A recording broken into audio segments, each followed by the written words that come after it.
മെറ്റന ministries YouTube ചാനലിലേക്ക് ഏവർക്കും സ്വാഗതം. നമ്മൾ കഴിഞ്ഞ എപ്പിസോഡിൽ സ്പിരിച്വൽ ഡ്രൈനെസ്സിനെ കുറിച്ച് സംസാരിച്ചു. നിങ്ങളതെല്ലാം കേട്ടു എന്ന് ഞാൻ വിശ്വസിക്കുന്നു. അത് നമ്മുടെ ജീവിതങ്ങളിൽ ഒരുപാട് നമുക്ക് ഒരു വിടുതലിന് കാരണമായി തീർന്നു എന്ന് ഞാൻ വിശ്വസിക്കുകയാണ്. എന്നാൽ ഞാൻ ഈ ആഴ്ച തൊട്ട് നമ്മൾ കുറച്ചും കൂടി ആത്മീയമായിട്ടുള്ള വർധനവിന് വേണ്ടിയുള്ള കാര്യങ്ങൾ സംസാരിക്കാം എന്ന് ചിന്തിച്ചുകൊണ്ടിരുന്നപ്പോൾ വീണ്ടും ഈ നിങ്ങൾ തന്നെ ഫോൺ കോളുകൾ വിളിക്കുകയും വരികയും ഒക്കെ ചെയ്യുന്ന കാര്യങ്ങൾ കൂടുതൽ ഈ ആത്മീയമായിട്ട് അല്ലെങ്കിൽ ഈ പൈശാചികമായിട്ടുള്ള അറ്റാക്കുകൾ, ഡിലേയ്സ്, അതുപോലെ ഭവനങ്ങളിലുള്ള അഭിവൃദ്ധി ഇല്ലാതെ ഇരിക്കുക, നെഗറ്റീവായിട്ടുള്ള കാര്യങ്ങൾ ഭവനത്തിൽ സംഭവിക്കുക, ഇങ്ങനെയൊക്കെയുള്ള പ്രയർ റിക്വസ്റ്റുകളും പ്രാർത്ഥനകളുമാണ് കഴിഞ്ഞ ഒരു മാസമായിട്ട് ഞാൻ ഇത് ഡീൽ ചെയ്തുകൊണ്ടിരിക്കുന്നത്. നിങ്ങൾ എന്നോട് സംസാരിക്കുന്ന കാര്യങ്ങളൊക്കെ അങ്ങനെയാണ്. ഞാൻ വിചാരിക്കുന്നു കഴിഞ്ഞ എപ്പിസോഡുകളിലൊക്കെ ദൂതന്മാരുടെ ശുശ്രൂഷയെക്കുറിച്ച് പറഞ്ഞു. അതിനുശേഷം ഇങ്ങനെ നമുക്ക് സ്പിരിച്വൽ ഡ്രൈനെസ് ഉണ്ടാക്കുന്ന കാര്യങ്ങൾ, എങ്ങനെയാണ് പിശാച് നമ്മളെ അറ്റാക്ക് ചെയ്തിട്ടുണ്ടോ ഇല്ലയോ എന്നുള്ള കാര്യങ്ങളൊക്കെ സംസാരിച്ചാണ്. എന്നാൽ വീണ്ടും ഇതേ ക്വസ്റ്റ്യൻസാണ് വരുന്നത്. ഞാൻ ആഗ്രഹിക്കുന്നത് ഈ സ്പിരിച്വൽ പ്രോട്ടോക്കോളിൽ അതിനകത്ത് നമ്മൾ വളരാനായിട്ട്, അല്ലെങ്കിൽ ഒരു അനോയിൻറ്റിങ് വന്നുകൊണ്ട് നമ്മൾ ആ സ്പിരിച്വൽ റലത്തിലേക്ക്, ആ മണ്ഡലത്തിലേക്ക് പ്രവേശിക്കുകയും നമ്മളെ ബലപ്പെടുത്തുകയും ചെയ്യുന്ന ഒരു ചിന്തയിലേക്ക് കൊണ്ടുവരാനാണ് ഞാൻ ശ്രമിക്കുന്നത്. എന്നാൽ വീണ്ടും ഇങ്ങനെ വരുന്നതുകൊണ്ട് ചില സ്പിരിറ്റിനെ കുറിച്ചും കൂടി ഞാൻ ഈ 1-2 എപ്പിസോഡുകൾ കവർ ചെയ്യണം എന്ന് വിചാരിക്കുകയാണ്. ഈ ചോദ്യങ്ങൾ വരുന്നതുകൊണ്ടാണ് ഇങ്ങനെ ഞാനത് അത് പറയാനായിട്ട് ആഗ്രഹിച്ചിരുന്നതല്ല, എന്നാൽ അത് പറയാനായിട്ട് ഇപ്പോഴേ ചിന്തിക്കുകയാണ്, ദൈവനാമത്തിൽ ആശ്രയിക്കണം. ഇന്ന് ഞാൻ നിങ്ങളോട് പറയാനായിട്ട് ആഗ്രഹിക്കുന്നത് ഈ നമ്മളെ പിന്തുടരുന്ന ഒരു പൈശാചിക ആത്മാവിനെ കുറിച്ചാണ്. അതിനെ ഇംഗ്ലീഷിൽ മോണിറ്ററിങ് സ്പിരിറ്റ്സ് എന്ന് പറയും. നിരീക്ഷണ ആത്മാവ് അല്ലെങ്കിൽ പിന്തുടരുന്ന ആത്മാവ്, ഇങ്ങനൊരു ആത്മാവിനെ കുറിച്ചാണ് പറയുന്നത്. എന്ന് പറഞ്ഞാൽ ഈ സ്പിരിറ്റ്സ് എന്ന് പറഞ്ഞാൽ ഈ അശുദ്ധാത്മാക്കൾ, അൺക്ലീൻ സ്പിരിറ്റ്, ഈ നമ്മളെ ഇങ്ങനെ വാച്ച് ചെയ്ത് ഇരിക്കുന്ന ഒരു ആത്മാവാണ്. 2 ടൈപ്പ് ഉണ്ട്. അതിനെക്കുറിച്ച് ഞാൻ വീണ്ടും പറയാം. ഈ മോണിറ്ററിങ് സ്പിരിറ്റ്സും അതുപോലെ തന്നെ ഫെമിലിയർ സ്പിരിറ്റ് എന്ന് പറഞ്ഞാൽ വേറൊരു സ്പിരിറ്റ് ഉണ്ട്. അത് രണ്ടും ഈ അടുത്ത എപ്പിസോഡുകൾ കവർ ചെയ്യുന്നതാണ്. ഇനി ബാക്കിയുള്ള സ്പിരിറ്റിനെ കുറിച്ചൊന്നും പറയാനായിട്ടില്ല, എല്ലാം കഴിഞ്ഞാണ്. ഇത് പറയാനായിട്ട് ആഗ്രഹിച്ചല്ല, എന്നാൽ ഈ നിങ്ങളുടെ ക്വസ്റ്റ്യൻസ് വരുമ്പോഴേ ഇതുമായിട്ട് ചില കാര്യങ്ങൾ പറയണം എന്ന് ഞാൻ വിചാരിച്ചു. എന്ന് വെച്ചാൽ spirits are watching and reporting back. നമ്മളെ വാച്ച് ചെയ്ത് ഒരു വിശ്വാസിയോ ക്രിസ്ത്യാനിയുടെ ജീവിതത്തിൽ അവർ വീഴുന്നതും, അതുപോലെ അവൻ്റെ ജീവിതത്തിലെ നെഗറ്റീവ് പാറ്റേൺസ് എല്ലാം അവൻ കണ്ടുപിടിച്ച് ഈ ബിലീവേഴ്സിനെ ട്രാക്ക് ചെയ്തുകൊണ്ട് വിശ്വാസികളെ ഹയറായിട്ടുള്ള, ഉയരത്തിലുള്ള, കുറച്ചും കൂടി അവരെക്കായും പവറുള്ള ഈ വീണുപോയ ദൂതന്മാർ, ഫോളൻ ഏഞ്ചൽസിൻ്റെ കയ്യിൽ അവർ റിപ്പോർട്ട് കൊടുത്തിട്ട് അവർ കൂട്ടമായോ ഒറ്റയ്ക്കോ നിങ്ങളെ അറ്റാക്ക് ചെയ്ത് നിങ്ങളുടെ വിജയത്തെ നശിപ്പിച്ച് കളയുന്ന ഒരാത്മാവ്, അതിനെയാണ് നിരീക്ഷണ ആത്മാവ് അല്ലെങ്കിൽ പിന്തുടരുന്ന ആത്മാവ്, ഇംഗ്ലീഷിൽ മോണിറ്ററിങ് സ്പിരിറ്റ് എന്ന് പറയുന്നത്. ഇതിൻ്റെ ഒരു പർപ്പസ്, ഇത് ഇൻഡിവിജ്വലായിട്ടോ ഗ്രൂപ്പായിട്ടോ ഒക്കെയാണ് ആക്രമിക്കുന്നത്. ഇത് മെയിൻലി റിപ്പോർട്ടിംഗ് ആണ് ഈ ആത്മാവിൻ്റെ പ്രവർത്തനം. ഇയ്യോബിൻ്റെ പുസ്തകത്തെ 1-ാം അധ്യായത്തിൻ്റെ 7-ാം വാക്യത്തിലെ യഹോവ സാത്താനോട് ചോദിക്കുന്നൊരു ചോദ്യം, നീ എവിടെ നിന്ന് വരുന്നു എന്ന് ചോദിച്ചതിന് സാത്താൻ യഹോവയുടെ, ഞാൻ ഭൂമിയിൽ ഊടാടി സഞ്ചരിച്ചിട്ട് വരുന്നു എന്ന് ഉത്തരം പറഞ്ഞു. അപ്പോഴേ ഈ സ്പിരിറ്റിൻ്റെ ഒരു പർട്ടിക്കുലർ നേച്ചർ എന്ന് പറഞ്ഞാൽ റൂമിങ് ത്രൂ ഔട്ട്, അന്നേരം roaming and going back and going forth, ചുറ്റി നടന്ന് കാര്യങ്ങൾ മനസ്സിലാക്കുന്ന ഒരു സ്പിരിറ്റ്. ഇതൊരു ഈവിൾ സ്പിരിറ്റാണ്, ഒരു അൺക്ലീൻ സ്പിരിറ്റാണ്. ഇത് ചുറ്റി നടന്ന് കാര്യങ്ങളെ മനസ്സിലാക്കുക എന്നുള്ളതാണ്. അവർ ഡയറക്റ്റ് അറ്റാക്ക് ചെയ്തില്ല, അവരെന്നിട്ട് റിപ്പോർട്ടിങ് നമുക്ക് ഈ ഈ വിജിലൻസ് എന്നൊക്കെ പറഞ്ഞ ഡിപ്പാർട്ട്മെൻറ്റില്ലേ, അതിനകത്ത് പോയി ആളുകൾ രഹസ്യത്തിൽ പോയി കാര്യങ്ങൾ മനസ്സിലാക്കി സീനിയർ ലെവലിൽ റിപ്പോർട്ട് ചെയ്യുന്നു എന്ന് പറയുന്ന പോലെ ഈ ആത്മീയ മണ്ഡലത്തിലും ഇതുപോലെ ചില സ്പിരിറ്റുകൾ ചെയ്യുന്നുണ്ട് എന്ന് നമ്മൾ മറന്നു പോകും. അവരെയാണ് മോണിറ്ററിങ് സ്പിരിറ്റ് എന്ന് പറയുന്നത്. 1 പത്രോസ് 5:8 ഇതുപോലെ പറയുന്നുണ്ട്, നിങ്ങളുടെ പ്രതിയോഗിയായ പിശാച് അലറുന്ന സിംഹം പോലെ ആരെ വിഴുങ്ങേണ്ടു എന്ന് തിരിഞ്ഞു ചുറ്റി നടക്കുന്നു. അവിടെ ഇത് തന്നെയാണ്, അവനെ സീക്കിംഗ് ഹൂം ഹി മേ ഡീവർ, അവനിങ്ങനെ വോക്കത്ത് അബൌട്ട്, ചുറ്റി നടക്കുകയാണ്. ചുറ്റി നടക്കുന്ന ഒരു പൈശാചിക ശക്തിയെക്കുറിച്ച് പറയുന്നു. ഞാൻ സമയമില്ലാത്തതുകൊണ്ട് അധികം റെഫറൻസ് എടുക്കുന്നില്ല. സക്കറിയ പ്രവചനം 3-1 അവിടെ നമ്മുടെ സഹോദരനെ അക്യൂസ് ചെയ്യുന്ന, കുറ്റാരോപണം നടത്തുന്ന ഒരു ആത്മാവിനെ കുറിച്ച് പറയുന്നുണ്ട്. സക്കറിയ 3:1 അങ്കി മലിനമായിപ്പോയി എന്ന് പറഞ്ഞിട്ട്. അതുപോലെ വെളിപ്പാട് പുസ്തകം 12-10 അതുപോലെ ഒരു ആത്മാവിനെ കുറിച്ച് പറയുന്നുണ്ട്. നമ്മുടെ സഹോദരവർഗങ്ങളെ കുറ്റം ചുമത്തുന്ന ഒരു ആത്മാവിനെ കുറിച്ച് പറയുന്നുണ്ട്. അപ്പോൾ എന്താണ് ഇത് എടുത്ത് പറയാനുള്ള കാര്യം എന്ന് വെച്ചാൽ, ഈ ടൈപ്പ് ഓഫ് അൺക്ലീൻ സ്പിരിറ്റിന് ഇങ്ങനെ ചുറ്റി നടന്നുകൊണ്ട് ആളുകളുടെ കുറ്റം കണ്ടുപിടിച്ച് പറയാനുള്ളൊരു പ്രത്യേക കഴിവുണ്ട്. നിൻ്റെ ജീവിതം ഇന്ന് എക്സ്പോസ്ഡ് ആണ്, നോക്കുകയാണ്. ഏതെങ്കിലും വീക്ക്നെസ്, ഏതെങ്കിലും മിസ്റ്റേക്ക് ഉണ്ടോ എന്ന് കണ്ടുപിടിക്കാൻ ഇത് നടക്കുകയാണ്. അതുപോലെ തന്നെ ചില വ്യക്തികൾ പോലും ഈ മോണിറ്ററിങ് സ്പിരിറ്റിൻ്റെ ഏജൻ്റായി പ്രവർത്തിച്ച് നമ്മളെ ഹാം ചെയ്യും എന്ന് കാണാം. ചില വ്യക്തികൾക്ക് അങ്ങനെ ഒരു കഴിവുണ്ട്. ചില ആളുകൾ ഇങ്ങനെ ചുറ്റി നടന്നിട്ട് നമ്മളെ ട്രാക്ക് ചെയ്തുകൊണ്ട് നമ്മളെ നോക്കും ആളുകൾ. ഈ പരീശന്മാരും യേശുവും തമ്മിൽ ഒരു ഇൻട്രാക്ഷൻ നടക്കുന്നുണ്ട്. അവരുടെ ഈ ഏജൻ്റായിരുന്നു, ഈ പരീശന്മാർ ശരിക്കും പറഞ്ഞാൽ ഈ മോണിറ്ററിങ് സ്പിരിറ്റിൻ്റെ ഏജൻസ് ആയിരുന്നു. മർക്കോസ് എഴുതിയ സുവിശേഷം 3-2 അവർ അവനെ കുറ്റം ചുമത്തേണ്ടതിന് ശബത്തിൽ അവനെ സൗഖ്യമാക്കുമോ എന്ന് നോക്കിക്കൊണ്ടിരുന്നു. And they watched him whether they would heal him on Sabbath day that they might accuse them. അന്നേരം യേശുവിനെ ട്രാക്ക് ചെയ്യുന്നത് ഒരു ക്യൂരിയോസിറ്റിയിലല്ല, പിന്നെ അവനെ കുറ്റം പറയാനായിട്ട്, അവനെ കുറ്റം ചുമത്തേണ്ടതിനാണ് യേശുവിനെ ട്രാക്ക് ചെയ്യുന്നത്. ഒരു സ്പിരിച്വൽ സർവിലൻസ് എന്ന് പറഞ്ഞാൽ ആത്മീയമായിട്ട് ഒരു നിരീക്ഷണം നടത്തുകയാണ്. എന്തിനാണ്? കെണി ഉണ്ടാക്കി പിടിക്കാനായിട്ട് ചെയ്യുന്ന ഒരു കാര്യം. ഇത് ശരിക്കും പറഞ്ഞാൽ ഒരു മോണിറ്ററിങ് സ്പിരിറ്റിൻ്റെ ഏജൻ്റായിട്ട് ഈ പരീശന്മാർ പ്രവർത്തിച്ചതായിട്ട് കാണുന്നു. ശിംശോനും ദലീലയുടെയും ജീവിതത്തിലെ ന്യായാധിപന്മാർ 16 ദലീല ശിംശോനെ പരീക്ഷിക്കുന്നു, അവൻ്റെ ശക്തിയുടെ രഹസ്യം കണ്ടുപിടിക്കാൻ. അവനെ ഉറക്കുന്നു, പല ചോദ്യങ്ങൾ ചോദിക്കുന്നു. അതിൻ്റെ അവൻ്റെ ശക്തിയുടെ രഹസ്യം, അത് കുറ്റം കണ്ടുപിടിക്കാനായിട്ട് അവൻ്റെ ശക്തി ഇരിക്കുന്ന രഹസ്യം എവിടെയാണെന്ന് കണ്ടുപിടിക്കാൻ നിരീക്ഷണത്തിൻ്റെ ഒരു ആത്മാവ്, മോണിറ്ററിങ് സ്പിരിറ്റ്. ഞാൻ ഈ മോണിറ്ററിങ് സ്പിരിറ്റിനെ ബൈബിളിലുള്ള ചില റെഫറൻസ് എടുത്ത് നിങ്ങളെ കാണിക്കുകയാണ്.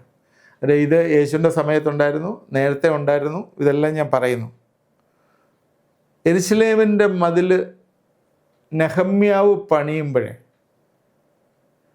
യെരുശലേമിൻ്റെ മതിൽ നെഹമ്യാവ് പ്രാർത്ഥിച്ച്, ദർശനം കിട്ടി, പ്രാർത്ഥിച്ച്, വലിയ ഉത്തരവാദിത്തം, ഗവർണറുടെ ലെറ്ററും എല്ലാം വാങ്ങിച്ച്, അനേകം തടിയും എല്ലാം കൊണ്ടുവന്ന്, അനേകം ആളുകളെ കൊണ്ടുവന്ന് യെരുശലേമിൻ്റെ മതിൽ ഇടിഞ്ഞു കിടക്കുന്ന പണിയാനായിട്ട് നെഹമ്യാവ് ശ്രമിക്കുമ്പോഴേ, ഈ മോണിറ്ററിങ് സ്പിരിറ്റിൻ്റെ ഏജൻറ്റുകളായ സൻബല്ലത്തും തോബിയാവും അവൻ ചുറ്റും കറങ്ങുകയാണ്. അവൻ പണി ശ്രദ്ധിക്കുന്നു, കളിയാക്കുന്നു, ഒരു ദുർബല നിമിഷം കണ്ടുപിടിക്കാൻ ബന്ധപ്പെടുന്നു അവരെ ആക്രമിക്കാൻ. ഇങ്ങനെ ഒരു ആത്മാവ് അതിനകത്തുണ്ട്, ഒരു മോണിറ്ററിങ് സ്പിരിറ്റ്. അതുകൊണ്ട് ഇങ്ങനെ അത് അന്നേ ഉള്ളൂ, ഇന്നില്ല എന്നല്ല, ഇന്നും ഈ ആത്മാവ് മോണിറ്ററിങ് സ്പിരിറ്റ് ഉണ്ട് എന്ന് മറന്നുപോയി. അപ്പോസ്തലപ്രവൃത്തി 16-18 വരെയുള്ള വാക്യങ്ങളിലെ ഒരു അടിമ പെൺകുട്ടി അവിടെ പൗലോസിനെയും ശീലാസിൻ്റെയും പിറകെ നടക്കുന്ന കാണും. നമ്മൾ പല പ്രാവശ്യം അത് പഠിച്ചിട്ടുണ്ട്. ഒരു സ്പിരിറ്റ് ഓഫ് ഡിവിനേഷൻ, ഒരു വെളിച്ചപ്പാടത്തിയായ സ്ത്രീ എന്നാണ് നമ്മളത് മനസ്സിലാക്കുന്നത്.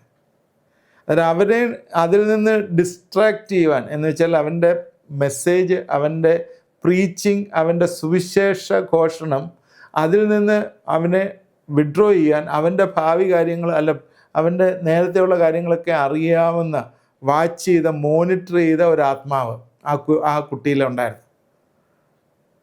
അവൻ്റെ പുറകെ നടക്കുന്ന അടിമ പെൺകുട്ടി.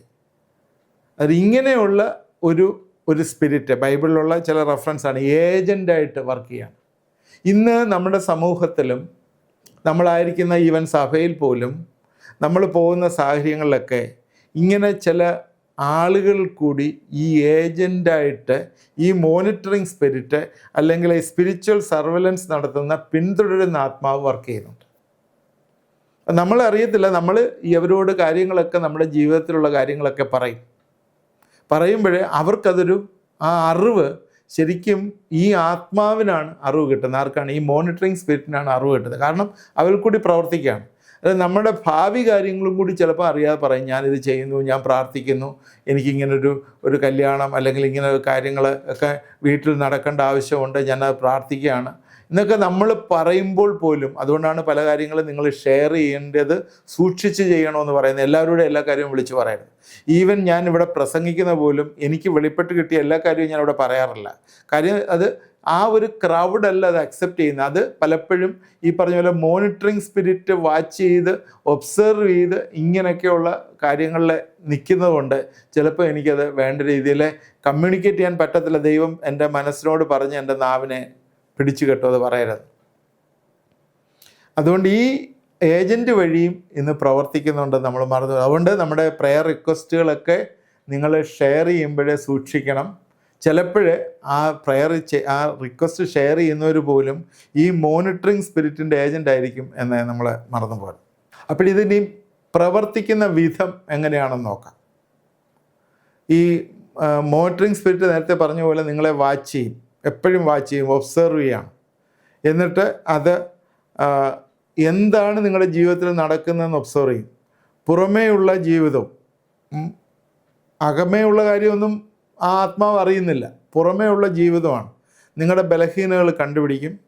നിങ്ങളുടെ കോപം, ഏകാന്തത, നിങ്ങളിലുള്ള ആ ലെസ്റ്റ്, നിങ്ങളിലുള്ള ഫൈനാൻസിൻ്റെ പണപരമായിട്ടുള്ള സ്ട്രെസ്സ്, എന്നിട്ട് ചില പ്രലോഭനങ്ങൾ ഈ മേഖലയിൽ കൊണ്ടുവരും. എന്നിട്ട് ചില സാഹചര്യങ്ങളിൽ കൂടി നിങ്ങളെ കടത്തിവിടുന്നതായിട്ട് കാണാം. അപ്പോൾ ഇത് നമ്മളെ ഇങ്ങനെ ഈ മോണിറ്ററിങ് സ്പിരിറ്റ് വാച്ച് ചെയ്യുന്നുണ്ടോ എന്ന് മനസ്സിലാക്കാനായിട്ട് ചില മാർഗങ്ങളുണ്ട്. അതും കൂടെ ഞാൻ അതിൻ്റെ കൂട്ടത്തിൽ പറയാൻ ആഗ്രഹിക്കുന്നു. ഇപ്പോൾ ഈ ഒരു എപ്പിസോഡ് തീർന്നില്ലെങ്കിൽ അടുത്ത എപ്പിസോഡിലൂടെ നമ്മളിത് കവർ ചെയ്ത് പറയും. ഓക്കെ. അനേകം ആളുകൾ സ്വപ്നങ്ങൾ കാണാറുണ്ട് അല്ലേ? പലരും നമ്മളെ സ്വപ്നങ്ങളാണ്. എന്നാൽ നിങ്ങളെ ഓടിക്കുന്നതായി സ്വപ്നം കാണുക, നിങ്ങളെ ആരോ ഓടിക്കുന്നു, നിങ്ങളെ ട്രാപ്പ് ചെയ്യുന്നതായി സ്വപ്നം കാണുക, നിങ്ങളെ റൂമിൽ ഇട്ട് അടച്ചിട്ടിരിക്കുകയാണ്, നിങ്ങൾക്ക് രക്ഷപ്പെടാൻ പറ്റാതെ അടച്ചിട്ടിരിക്കുന്ന സ്വപ്നങ്ങൾ കാണുക, നിങ്ങളെ ജയിലിലിട്ടിരിക്കുന്നതായി സ്വപ്നങ്ങൾ കാണുക, ചെയിൻ കൊണ്ട് കെട്ടിയിരിക്കുന്നതായിട്ട് സ്വപ്നങ്ങൾ കാണുക. എന്ന് വെച്ചാൽ നിങ്ങൾക്കൊരു ഫ്രീഡം ഇല്ലാതെ നിങ്ങളെ കെട്ടിയിരിക്കുന്ന അല്ലെങ്കിൽ നിങ്ങളുടെ പിന്നാലെ പുറപ്പെടുന്ന എന്തോ ഒരു സ്വപ്നത്തിൽ കാണുമ്പോഴേ നമ്മൾ മനസ്സിലാക്കണം, മോണിറ്ററിങ് സ്പിരിറ്റ്, ഈ നിങ്ങളെ നിരീക്ഷിക്കുന്ന ഈ ആത്മാവ് നിങ്ങളെ ഫോളോ ചെയ്യുന്നുണ്ട് എന്ന് ദൈവത്തിൻ്റെ ആത്മാവ് നിങ്ങളുടെ സ്വപ്ന മേഖലയിൽ കൂടി നിങ്ങളെ കാണിച്ചു തരികയാണ്. ചിലപ്പോൾ ഈ സ്വപ്ന മേഖലയിൽ പോലും അവന് ഈ കൺഫ്യൂഷൻ കൊണ്ടുവരാം. ആരാണ്? ഈ നിരീക്ഷണാത്മാവ് കൊണ്ടുവരാം. സ്വപ്നം നമ്മൾ ഉറങ്ങുമ്പോഴാണല്ലോ വരുന്നത്, അല്ലാതെ ഉണർന്നിരിക്കുമ്പം വരുന്ന ദർശനമാണ്. സ്വപ്നങ്ങൾ ഉറങ്ങുമ്പോഴാണ് വരുന്നത്. അതുകൊണ്ട് ഭൗതിക ലോകവും ആത്മീയ ലോകവും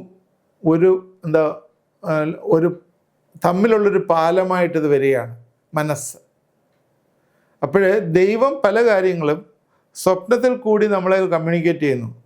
അപ്പോൾ ഇങ്ങനെയുള്ള ഡ്രീമുകൾ നിങ്ങളെ ശല്യപ്പെടുത്തുന്നു എങ്കിൽ അത് നിങ്ങളുടെ മൈൻഡിൽ നിന്ന് നിങ്ങളുടെ ബോഡിയിലേക്ക് വ്യാപിക്കും.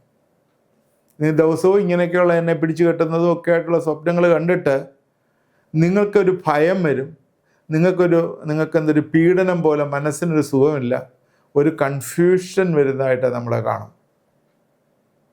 ഒരു evil forces can attack you through dreams. ഈ ഈവിളായിട്ടുള്ള ഫോഴ്സ് നിങ്ങളുടെ ഡ്രീംസിൽ കൂടി, സ്വപ്നങ്ങൾ കൂടി നിങ്ങളെ അറ്റാക്ക് ചെയ്ത് നിങ്ങളുടെ മൈൻഡിലും ബോഡിയിലേക്കും അത് വ്യാപിക്കുന്നതായിട്ട് കാണും. സങ്കീർത്തനം 91 വരുമ്പോഴേ 5 തൊട്ടുള്ള വാക്യങ്ങൾ, സങ്കീർത്തനം 91 5 തൊട്ടുള്ള വാക്യങ്ങളിലെ രാത്രിയിലെ ഭയത്തെയും പകൽ പറക്കുന്ന അസ്ത്രത്തെയും ഇരുട്ടിൽ സഞ്ചരിക്കുന്ന മഹാമാരിയെയും ഉച്ചയ്ക്ക് നശിപ്പിക്കുന്ന സംഹാരത്തെയും നിനക്ക് പേടിപ്പാനില്ല. നിൻ്റെ വശത്ത് 1000 പേരും നിൻ്റെ വലത്തുവശത്ത് 10,000 പേരും വീഴും, എങ്കിലും അത് നിന്നോട് അടുക്കുകയില്ല. അത് നമുക്ക് ദൈവം ഒരു പ്രൊട്ടക്ഷൻ തരുന്നു എന്ന് നമ്മൾ മറന്നു പോകരുത്. എത്ര ശക്തിയുള്ള മോണിറ്ററിങ് സ്പിരിറ്റ് ആയാലും യേശുവിൻ്റെ ശക്തിക്ക് മുമ്പിൽ നിൽക്കാനായിട്ട് സാധ്യമല്ല. അത് യേശുവിൻ്റെ രക്തത്താൽ വീണ്ടെടുക്കപ്പെട്ട ഒരു വ്യക്തിയുടെ ജീവിതത്തിലെ ഈ മോണിറ്ററിങ് സ്പിരിറ്റിന് യാതൊരു അധികാരവുമില്ല. എന്നാലും അത് നിങ്ങളെ ഫോളോ ചെയ്തുകൊണ്ടേയിരിക്കും. അത് നമ്മൾ മറക്കരുത്. അപ്പോഴും നമ്മളിന്ന് ഈ മോണിറ്ററിങ് സ്പിരിറ്റിൻ്റെ ഒരു കാര്യമാണ് നമ്മൾ പഠിച്ചത്. നമ്മൾ ചിന്തിച്ച അതിൻ്റെ എല്ലാ മേഖലകളിലേക്കും കയറിയിട്ടില്ല.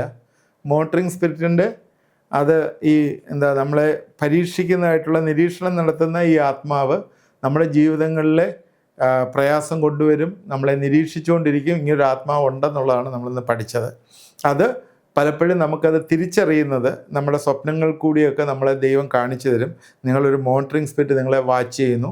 ഇങ്ങനെ വാച്ച് ചെയ്യുമ്പോൾ നമ്മൾ ദൈവത്തിൻ്റെ കൽപ്പന അനുസരിച്ച്, ദൈവത്തിൻ്റെ പ്രമാണം അനുസരിച്ച് നമ്മൾ പ്രാർത്ഥിക്കുകയും അതിൽ നിന്ന് വിടുതലെടുക്കുകയും ചെയ്യണം എന്നുള്ളതാണ്. എത്ര ശക്തിയുള്ള മോണിറ്ററിങ് സ്പിരിറ്റ് ആയാലും യേശുവിൻ്റെ ശക്തിക്ക് മുമ്പിൽ നിൽക്കാനായിട്ട് പറ്റുകയില്ല എന്ന് ഞാൻ പറഞ്ഞു. അപ്പോൾ ഇതിനെ തുടർമാനമായിട്ട് നമുക്ക് ഇനി അടുത്ത എപ്പിസോഡിൽ ചിന്തിക്കാം. കാരണം ഇത് ഒരു എപ്പിസോഡിൽ 15 മിനിറ്റ് കൊണ്ട് തീരാത്തതുകൊണ്ടാണ് ഞാൻ വീണ്ടും ഇത് മുമ്പോട്ട് പറയുന്നത്. ഇത് അടുത്തൊരു എപ്പിസോഡിൽ നമുക്ക് തീർക്കാം. ഇതിനകത്ത് ഇനിയും ഒരുപാട് ഇതിൻ്റെ ചില കോൺസിക്വൻസസ് നമുക്ക് മനസ്സിലാക്കേണ്ട ആവശ്യമുണ്ട്. നമ്മുടെ ജീവിതങ്ങളിൽ ഇത് കയറിയിട്ട് ചില കാര്യങ്ങളൊക്കെ ചെയ്യും. നമ്മുടെ പാറ്റേണിൽ നമുക്ക് തോൽവി കൊണ്ടുവരുന്നത് ഇതെല്ലാം തന്നെ ഈ മോണിറ്ററിങ് സ്പിരിറ്റിൻ്റെ ചില ആക്ടിവിറ്റീസാണ്. ഇത് നമ്മൾ അതിനെക്കുറിച്ച് കൂടുതലായിട്ടൊന്ന് പഠിക്കണം. പഠിച്ചിട്ട് അടുത്ത എപ്പിസോഡിൽ ഞാൻ ഇതിൻ്റെ ഒരു ഡെലിവറൻസ് പ്രെയറും നടത്താനായിട്ട് ആഗ്രഹിക്കുന്നു. അതുകൊണ്ട് നിങ്ങൾ ഇതിൻ്റെ തുടർമാനമായിട്ട് കാണണം. ഇന്നത്തെ ചിന്തകൾ നമുക്ക് പ്രയോജനമായി എന്ന് വിചാരിക്കും. നമുക്ക് പ്രാർത്ഥിക്കാം. ദൈവമായ കർത്താവേ, ഞങ്ങളുടെ ജീവിതങ്ങളിലൊക്കെ അനേകമായിട്ടുള്ള ഇങ്ങനെയുള്ള ആത്മാക്കളുടെ ഇൻഫ്ലുവൻസ് ഞങ്ങൾക്ക് വരുന്നു എന്ന് ഞങ്ങൾ അറിയുന്നു. ദൈവമേ, പലരും ഫോണിലൊക്കെ വിളിച്ച് ഇങ്ങനെ ഉള്ള പ്രയാസങ്ങൾ പറയുകയൊക്കെ ചെയ്യുന്നു. ഇതെല്ലാം ഏത് ആത്മാവാണെന്നുള്ളൊരു തിരിച്ചറിവ് അവർക്ക് കൊടുക്കാനായിട്ടാണല്ലോ കർത്താവ് ഇതൊക്കെ സംസാരിക്കുന്നത്. അതുകൊണ്ട് കറക്റ്റായിട്ടുള്ള രോഗം മനസ്സിലാക്കിയാൽ അതിനുള്ള ട്രീറ്റ്മെൻറ്റ് ഞങ്ങൾക്ക് എടുക്കാൻ പറ്റും. അതുകൊണ്ട് കർത്താവെ, ഈ മോണിറ്ററിങ് സ്പിരിറ്റുകൾ ഇന്ന് അനേകരുടെ ജീവിതങ്ങൾ പ്രവർത്തിക്കുന്നുണ്ടെങ്കിൽ കർത്താവെ, അതിനെ ഞങ്ങൾ യേശുവിൻ്റെ നാമത്തിൽ ഇന്ന് ബന്ധിച്ച് പ്രാർത്ഥിക്കുകയാണ്. ദൈവമേ, ഈ തുടർമാനമായിട്ടുള്ളതിനെക്കുറിച്ച് അതിൻ്റെ ആക്ടിവിറ്റീസ് അതേത് രീതിയിൽ പ്രവർത്തിക്കുന്നു എന്ന് നമ്മൾ മനസ്സിലാക്കിക്കൊണ്ട് അതിനെ മാറ്റുവാനുള്ള കൃപ ദൈവനാമത്തിൽ ഞങ്ങൾക്ക് തരണമേ. അതിനുവേണ്ടി ഞങ്ങളെ സഹായിക്കണമേ എന്ന് പ്രാർത്ഥിക്കുന്നു. കരങ്ങളിലേക്ക് ഏൽപ്പിക്കുന്നു. കർത്താവെ, ഇത് കണ്ടുകൊണ്ടിരുന്ന എല്ലാവരെയും അനുഗ്രഹിക്കുകയും സഹായിക്കുകയും ചെയ്യണം. കർത്താവെ, അവരുടെ ജീവിതത്തിലെ അടിയനെ കർത്താവെ കണക്ട് ചെയ്ത് ഇപ്പോഴേ കൊടുത്തിരിക്കുന്ന ഓർത്ത് സ്തോത്രം. അവരുടെ ജീവിതത്തിൽ വലിയൊരു ഡെലിവറൻസ് ഈ ദിവസങ്ങൾ വരുവാൻ കർത്താവ് കൃപയാക്കുകയും സഹായിക്കുകയും ചെയ്യണം. യേശുവിൻ്റെ നാമത്തിൽ പ്രാർത്ഥിക്കുന്നു, കേൾക്കണമേ. ആമേൻ. നിങ്ങളിത് ഒരു എപ്പിസോഡിലൂടെ കാണുന്നത് വാച്ച് ചെയ്യണം. നമുക്ക് ഈ മോണിറ്ററിങ് സ്പിരിറ്റിൽ നിന്ന് ഉള്ള ഡെലിവറൻസ് ചിലർക്കെങ്കിലും ഇതുണ്ടായിട്ടുണ്ടാവും. അതിനൊരു ഡെലിവറൻസ് നമുക്ക് എടുക്കണം. ദൈവം നമ്മളെ അനുഗ്രഹിക്കട്ടെ. ഇത് ആദ്യമായിട്ട് കാണുന്നത് സബ്സ്ക്രൈബ് ചെയ്യുക. നിങ്ങളുടെ പ്രയർ റിക്വസ്റ്റുള്ള വാട്സാപ്പ് നമ്പറിൽ അയച്ചു തരിക. അതുപോലെ വേറൊരു കാര്യം എനിക്ക് പ്രത്യേകിച്ച് നിങ്ങളോട് പറയാനായിട്ടുള്ളത്, എനിക്ക് ഒരുപാട് ഫോൺ കോളുകൾ വരുന്നുണ്ട്. ചിലർ റിപ്പീറ്റഡായിട്ട് വിളിക്കുന്നുണ്ട്. എനിക്കത് പലതും അറ്റൻഡ് ചെയ്യാനായിട്ട് പറ്റുകയില്ല. പല മീറ്റിങ്ങുകളും കാര്യങ്ങളും ഉള്ളതുകൊണ്ട്. അതുകൊണ്ട് നിങ്ങൾ അങ്ങനെയുള്ള ഒരു ടൈം വിളിച്ചിട്ട് എടുക്കാൻ പറ്റിയില്ല, കിട്ടിയില്ല എന്നുണ്ടെങ്കിൽ നിങ്ങൾ ആ വോയിസ് മെസ്സേജിൽ, വാട്സാപ്പ് നമ്പറാണത്, വോയിസ് മെസ്സേജിൽ നിങ്ങൾ ഇട്ടാൽ അതിനകത്ത് നിങ്ങൾ പറയുക, അല്ലെങ്കിൽ തിരിച്ച് വിളിക്കാൻ പറയുക. പറഞ്ഞു കഴിഞ്ഞാൽ നിങ്ങളെ തിരിച്ച് വിളിക്കുകയും അതുപോലെ നിങ്ങളുടെ പ്രയർ റിക്വസ്റ്റുകൾ നിങ്ങളോടൊപ്പം പ്രാർത്ഥിക്കുകയും ചെയ്യുന്നതാണ്. അതുകൊണ്ട് ഒരിക്കലും കിട്ടിയില്ല എന്ന് വെച്ച് നിങ്ങൾ കളയേണ്ട ആവശ്യമില്ല. നിങ്ങൾ ആ വോയിസ് മെസ്സേജ് തന്നാൽ നിങ്ങൾക്ക് വേണ്ടി പ്രാർത്ഥിക്കുന്നതാണ്. അല്ലെങ്കിൽ തിരിച്ച് പ്രാർത്ഥന വോയിസ് മെസ്സേജ് വഴി നിങ്ങൾക്ക് തരുന്നതാണ്. ഈ സൺഡേയിൽ എന്ന് പറഞ്ഞാൽ 5th ജൂലൈയിൽ നമുക്ക് ഫസ്റ്റ് സൺഡേ പ്രെയർ മീറ്റിംഗ് 9:30 മണിക്ക് സൂം വഴി നടത്തുന്നതാണ്. ഇതിനകത്ത് നിങ്ങൾ ഫോൺ നമ്പർ അയച്ചു തന്ന് നിങ്ങൾ ലിങ്ക് ചെയ്തിരിക്കുന്നവർക്ക് ആ നമ്പർ അതിനകത്ത് കയറാൻ പറ്റും. ഏകദേശം നമുക്കിപ്പോൾ 200-250 പേരോളം ആ ലിങ്കിനകത്തുണ്ട്. നിങ്ങളുടെ ശ്രദ്ധയ്ക്ക് പറയുകയാണ്. അതായത് ഇത് ഒരു 9:25 ആകുമ്പോൾ ഇത് ഓപ്പൺ ചെയ്യും. ഏതാ നമ്മുടെ ഇതിനകത്ത് റീച്ച് ചെയ്യാൻ കയറാനായിട്ടുള്ള സൂം ആപ്ലിക്കേഷൻ ഓപ്പൺ ചെയ്യും. അതായത് 100 പേർക്ക് അതിനകത്ത് കയറാനായിട്ട് പറ്റുള്ളൂ. അതിൽ കൂടുതൽ വന്നു കഴിഞ്ഞാൽ കയറാൻ പറ്റത്തില്ല. അതുകൊണ്ട് കഴിവതും നേരത്തെ തന്നെ നിങ്ങൾ ലോഗിൻ ചെയ്ത് കയറണം. കാരണം 9:30 കഴിഞ്ഞ പ്രാവശ്യം ചിലർക്ക് കയറാൻ പറ്റില്ല എന്ന് പറഞ്ഞു, അതുകൊണ്ടാണ് പറഞ്ഞത്.